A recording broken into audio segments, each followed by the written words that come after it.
जिंदगी में कभी कभी ऐसे मोड़ आते हैं जहां लगता है कि हम बस कश्ती चला रहे हैं और किनारा ही नहीं मिल रहा। बस अब और आगे नहीं बढ़ा जा सकता। लेकिन जो लोग रुकते नहीं वही इतिहास बनाते हैं। आज की कहानी भी ऐसे ही एक इंसान की है। हिमालय की तलहटी में एक छोटा सा गांव था।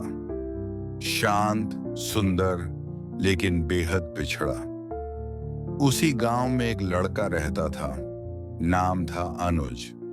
अनुज का सपना था, मैं इंजीनियर बनूंगा और अपने गांव का नाम रोशन करूंगा। लेकिन उसके सामने बहुत सी रुकावटें थीं।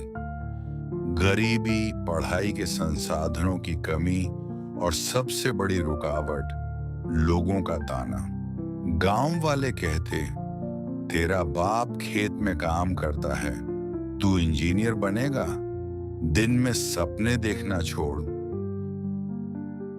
लेकिन अनुज की मां हमेशा कहती, अगर नदी पत्थर को काट सकती है तो तू भी अपनी मेहनत से किस्मत बदल सकता है। अनुज दिन में खेत में काम करता और रात में लालटेन की रोशनी में पढ़ाई करता।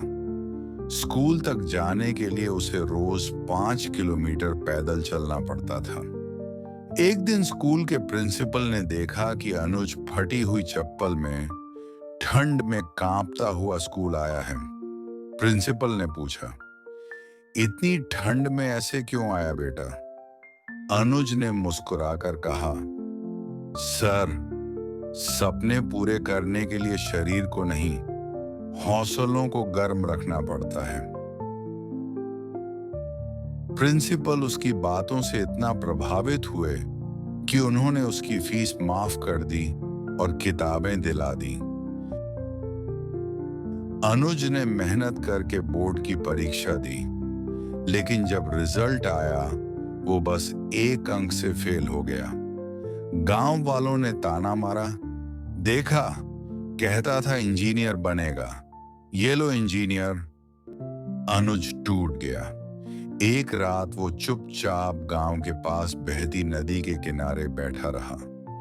वहीं उसे गौतम बुद्ध मिले। उन्होंने पूछा, क्या बात है बेटा? अनुज ने अपनी सारी कहानी सुना दी। गौतम बुद्ध मुस्कुराए और बोले, देखो उस नदी को, सालों से वो इसी रास्ते बह रही है।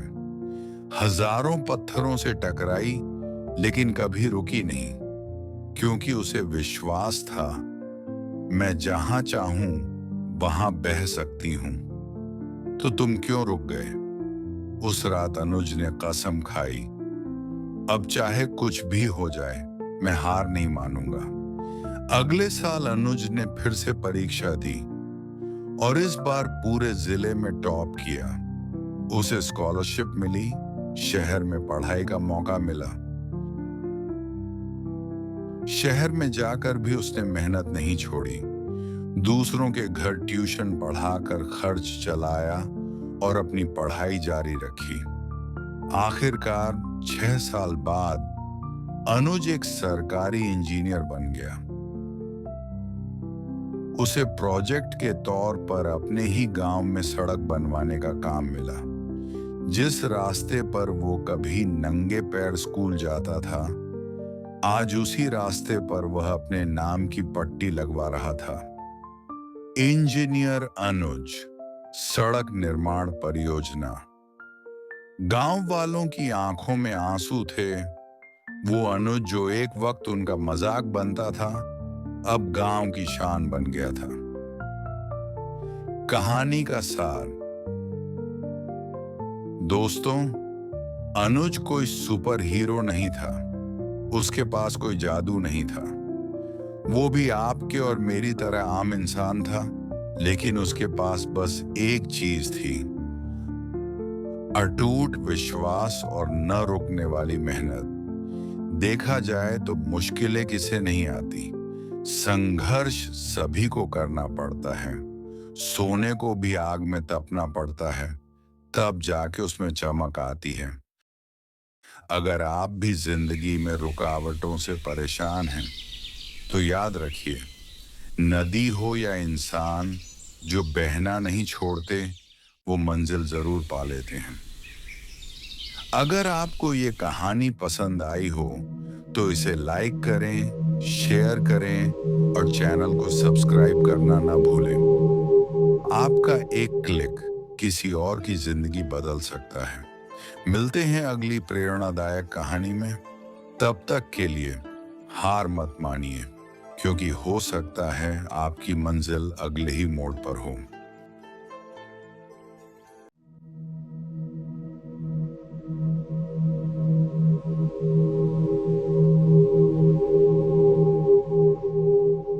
रुकिए, जी हाँ, एक पल रुकिए।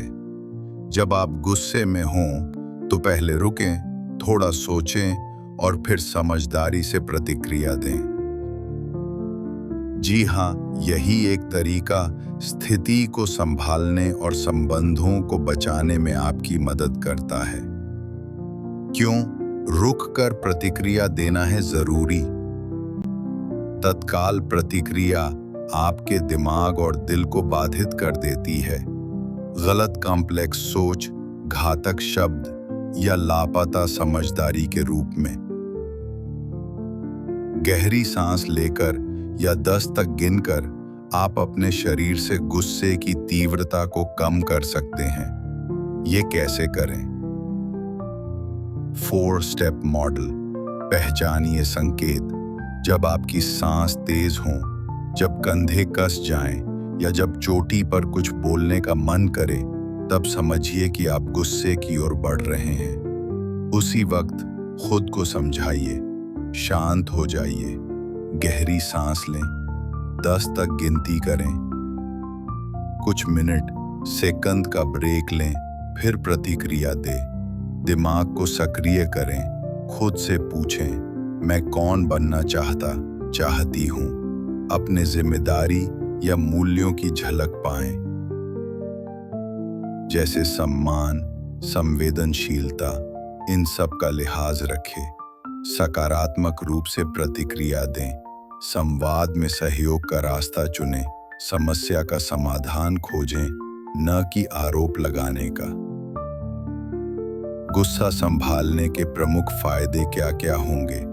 शांति से निर्णय लेने में मदद होगी, परिस्थिति संभल जाएगी, रिश्ते संभल जाएंगे, क्योंकि आप सोच समझकर बात करते हैं। खुद का और दूसरों का सम्मान बरकरार रहेगा, क्योंकि आप खुद को नियंत्रित कर पाते हैं। गुस्सा एक नकारात्मक ऊर्जा है, फिर वो सही दिशा में जाए तो सकारात्मक ऊर्जा बन जाएगी। भावनात्मक बुद्धिमत्ता EQ बढ़ेगी, क्योंकि आप गुस्से को समझकर संभालते हैं।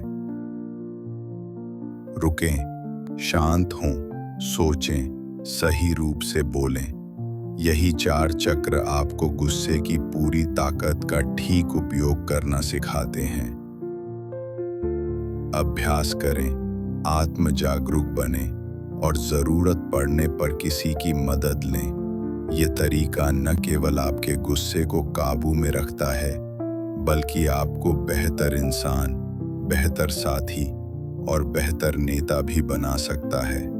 अगर आपके पास किसी विशेष स्थिति का उदाहरण है जहां आप बुझाते समय रुक गए थे या रुकते वक्त मुश्किल आई, तो जरूर शेयर करें। जैसे कि क्रिकेट में जब गेंदबाज गेंद फेंकता है, तब बल्लेबाज कुछ सेकंड ही सही रुकता है, समझता है और फिर गेंद की हिसाब से बल्ला घुमाता है। आज हम सुनेंगे ऐसी ही एक कहानी जो हमें बताएगी महत्व एक सुनहरे शब्द का, यानी कि गोल्डन वर्ड, वेट। कहानी। जीवन का वह एक क्षण। लोकेश एक तेज तर्रार युवा था, काम में होशियार लेकिन गुस्से का भी निडर। ऑफिस में किसी गलत ईमेल या ट्रैफिक में देरी, बस कुछ ही सेकंड में उसने अपनी आवाजें तेज कर दी। लोग कहते, लोकेश जरा धीमे बोल ले, नीयत भले की हो, लेकिन गुस्सा ज्यादा तुम्हें बहुत ज्यादा आता है। एक दिन ऑफिस में एक जूनियर ने गलती से उसकी रिपोर्ट डिलीवर नहीं की। लोकेश भड़क गया। शोर, चिल्लाहट और जूनियर की आंखों में डर। जूनियर बेचारा सहम सा गया। जो काम होना था वह हो ना पाया और डांटने में वक्त गया, सो अलग घर जाके बचा हुआ काम करना पड़ेगा। ये सोचते हुए लोकेश घर पहुंचा तो घर पे बीवी बच्चे तैयार होके बैठे थे। लोकेश के घर पे आने के बाद सबका साथ में जाने का प्रोग्राम था, जिसे गुस्से और ऑफिस के काम के वजह से लोकेश भूल गया था। न जाने के कारण पत्नी से झगड़ा हुआ, बच्चे नाराज हुए, घर का माहौल भी खराब हो गया। उसकी पत्नी और बच्चे खामोश थे। लोकेश ने महसूस किया कि यह गुस्से का आंधा तूफान मेरी जिंदगी में क्या छोड़ गया। तभी उसने तय किया, अब सुधरना पड़ेगा। लोकेश ने गूगल किया हाउ टू कंट्रोल एंगर। उसे वो वीडियो दिखा, पॉज, गहरी सांस लेना, फिर बोलना। वहीं उसे ज़ेन साधु की कहानी मिली। एक साधु एक नदी में ध्यान कर रहा था। तभी एक नाव आके उससे टकराई। साधु का ध्यान भंग हुआ। साधु को गुस्सा आया। उसे लगा कोई जानबूझ के परेशान कर रहा। शाप देने के लिए उसने आंखें और मुंह खोला तो देखा कि नाव तो खाली है, उसमें कोई नहीं। तब उसे समझ में आया कि गुस्सा बाहरी नहीं, आंतरिक होता है और उसे आपको ही संभालना होता है। लोकेश को भी ये बात समझ में आ गई। लोकेश ने रोज एक नियम बनाया। पहली सांस, जब गुस्सा आए गहरी सांस लें। दूसरी सांस, 10 तक गिने। तीसरी सांस, खुद से पूछें, क्या मुझे फायदा हो रहा है या नुकसान। एक दिन ट्रेन में कोई उसे धक्का दे गया। पहली बार में हाथ उठाते उठाते उसने रुक कर गहरी सांस ली, 10 गिने और खुद से पूछा, क्या ये लड़ाई मेरे जीवन गुजरा वक्त और शांति वापस लाएगी? नहीं। तो लोकेश मुस्कुराकर शांति से कहा, भाई ध्यान रखना, और आगे चला गया। कुछ महीनों में लोकेश बदल गया। ऑफिस में टीमें उजागर हुईं क्योंकि गुस्सा नहीं आया।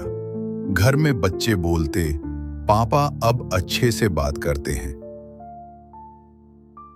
एक दिन जब लोकेश के दोनों बच्चे ड्राइंग कर रहे थे, तब छोटे भाई का धक्का बड़े भाई को लगा। ड्राइंग थोड़ी खराब हुई। छोटा बोला, सॉरी भैया। बड़े भाई ने बिना चिढ़े कहा, इट्स ओके, ध्यान रखो। ये देख के लोकेश को बहुत अच्छा लगा। बच्चे भी मुझसे सीख रहे हैं, अच्छे संस्कार ले रहे हैं। वो अपने जूनियर्स को कहता, पहले एक गहरी सांस लो, फिर कहते हैं। यही सीख लोकेश ने अपने ऑफिस के नॉलेज सेशन में साझा की।